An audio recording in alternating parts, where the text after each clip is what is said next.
Welcome back.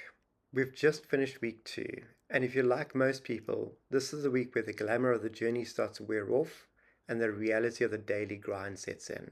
This week, we've been reflecting on the hidden years of Jesus, those 30 years in Nazareth where absolutely nothing miraculous seemed to happen. I want to ask you, how did that sit with your own daily life this week? Did you find it easier to see God in your commute, your laundry, or your spreadsheets, knowing that the Son of God spent 90% of his life doing exactly those kinds of ordinary things? If you felt like your spiritual life was boring this week, maybe you weren't failing. Maybe you were just finally catching the rhythm of Nazareth.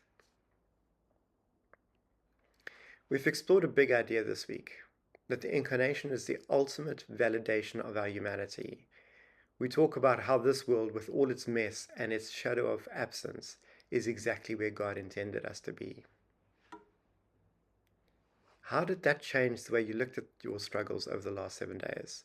For many of us, we've been taught that we have to escape our humanness to find God. But this week, we've been trying to find Him in it. If you feel God's presence while you are frustrated or tired, you've begun to understand the presencing of the Son. He didn't come to take over your humanity or to set it aside. He came to inhabit it.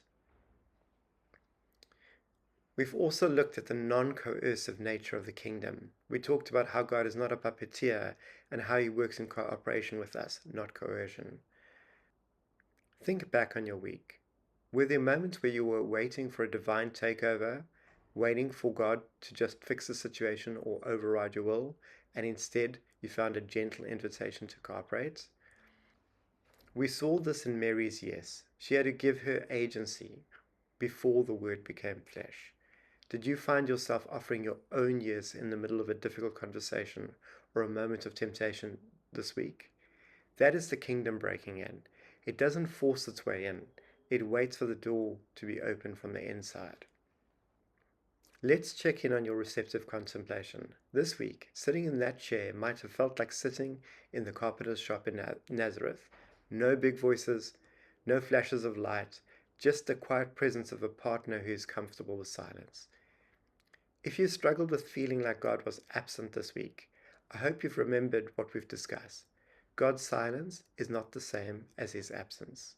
In Nazareth, Jesus was present for 30 years, but He was silent. If you sat in silence this week without trying to manufacture a feeling or to cover it up, you are practicing the highest form of relational trust. You are acknowledging that the other in the room is allowed to be silent, and you're allowed to just be with Him.